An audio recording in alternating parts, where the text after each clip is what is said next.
السلام علیکم ناظرین، ہربل ہیلتھ کیئر میں خوش آمدید۔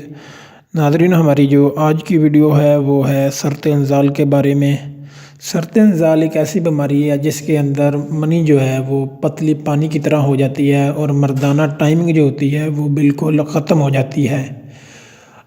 ہر انسان کے اندر جنسی خواہشات ہوتی ہیں اور وہ اپنے سیکس کے لمحات کو، اپنی جنسی لطف اندوزی کو زیادہ سے زیادہ طویل کرنا چاہتا ہے، زیادہ سے زیادہ وہ اپنی مردانہ ٹائمنگ کو بڑھانا چاہتا ہے۔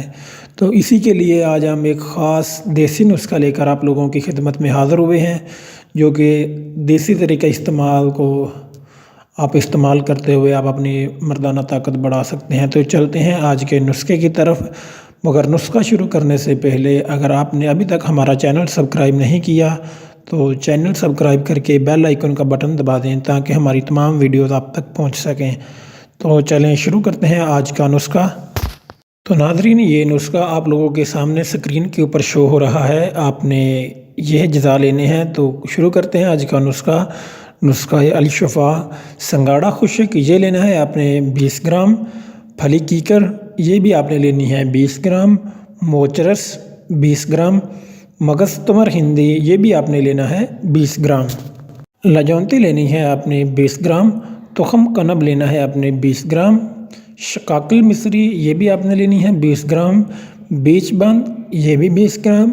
کمر کس، یہ بھی 20 گرام۔ تباشیر 30 گرام۔ دانہ سبز الائچی 50 گرام۔ گوند کندر 20 گرام۔ گوند چھہارا 20 گرام۔ تو یہ تمام چیزیں آپ کو کسی پنساری کی دکان سے بآسانی مل جائیں گی۔ کوئی اس کے اندر کوئی اتنی بڑی یا کوئی مہنگی چیز نہیں ہے جو آپ کو پنساری کی دکان سے نہ ملے۔ تو یہ آپ نے کسی اچھے اور بڑے پنسار سٹور والے کے پاس جانا ہے تاکہ آپ کو یہ چیزیں خالص مل سکیں۔ 20 گرام ہے یہ تمام چیزیں، 8 سے 10 چیزیں ہیں، تو آپ نے یہ 20 گرام لینی ہے۔ تو انشاءاللہ یہ ایک بار کے استعمال سے آپ کو اس کا جو اچھا رزلٹ ہے وہ مل جائے گا، اور آپ اس کو انشاءاللہ دوبارہ بنائیں گے، ضرور بنائیں گے۔ تو یہ نسخہ آپ نے تیار کس طرح کرنا ہے، ترکیب تیاری، یہ تمام چیزیں لے کر آپ نے ان کو پیس لینا ہے۔ اگر آپ کے گھر میں گرینڈر ہے تو گھر میں پیس لیں، ورنہ پنسار سٹور والوں کے پاس کٹرز ہوتے ہیں، مشینیں ہوتی ہیں، آپ ان سے پسوا سکتے ہیں۔ تو ان تمام چیزوں کو پسوا کر آپ نے اس کا باریک صفوف بنا لینا ہے۔ مقدار خوراک، آپ نے اس کی کتنی مقدار استعمال کرنی ہے، 1 چھوٹا چمچ چائے والا، صبح اور شام۔ خالی پیٹ آپ نے 1 سے 2 گلاس نیم گرم دودھ کے ساتھ 1 ماہ تک استعمال کرنا ہے۔ یعنی کہ صبح کوئی چیز جب اٹھتے ہیں، کوئی چیز کھانے سے پہلے خالی پیٹ آپ نے اس کے 1 چمچ استعمال کرنا ہے، اور دوپہر اور شام کے درمیان جو عصر کی نماز کا ٹائم ہوتا ہے، عصر کے اذان کا وقت ہوتا ہے، تب آپ نے اس کو کھانا ہے، کیونکہ تب پیٹ خالی ہوتا ہے، بھوک ہوتی ہے، ہم نے شام کا کھانا کھانا ہوتا ہے۔ تو شام کا کھانا کھانے سے 2 گھنٹے پہلے آپ نے اس کو استعمال کرنا ہے۔ کوشش کریں کہ کم سے کم آپ اس کو آدھا کلو دودھ کے ساتھ کھائیں۔ دودھ کو گرم کر لیں، مگر اس کو ہلکا نیم گرم جب رہ جائے تو اس کے ساتھ یہ میڈیسن کھائیں۔ تو انشاءاللہ یہ 8 سے 10 دن کے استعمال سے ہی آپ کو اس کا واضح فرق نظر آئے گا۔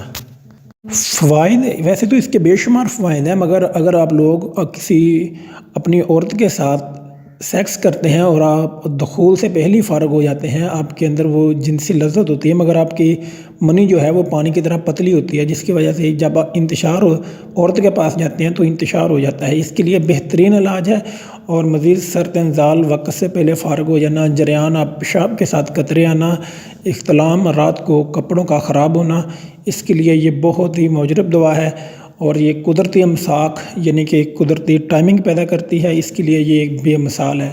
ویسے تو بہت سی ہربل کمپنیاں بھی اس طرح کی میڈیسن تیار کرتی ہیں، مگر جو کمپنیز ہوتی ہیں ان کی ادویات جو ہوتی ہیں وہ پلانٹوں کے اوپر اور بہت بڑی مقدار میں تیار ہوتی ہیں، جس کی وجہ سے ان کی وہ افادیت نہیں رہ جاتی جو اس ادوائی کی ہے، کیونکہ یہ ادوائی آپ نے گھر پر خود تیار کرنی ہے، اپنے ہاتھوں سے تیار کرنی ہے۔ اس نسخے کے متعلق آپ کسی سے مشورہ بھی کر سکتے ہیں، انشاءاللہ اللہ تعالیٰ کے فضل و کرم سے کوئی بھی آپ کو اس کے متعلق غلط گائیڈ نہیں کرے گا، کیونکہ جو چیزیں اس کے اندر ہم نے استعمال کی ہیں وہ خالص یہ سیکسول ہے، ہماری جنسی لائف کے لیے بہت ہی وہ کارآمد ہے، اور یہ ایک باقاعدہ تحقیق ہے۔ یہ پرانے اور جو آزمائے ہوئے نسخہ جات ہیں وہ ہوتے ہیں، وہ ہم آپ لوگوں کے ساتھ شیئر کرتے ہیں۔ تو ویڈیو دیکھنے کا شکریہ، دعاؤں میں یاد رکھیے گا، جزاک اللہ۔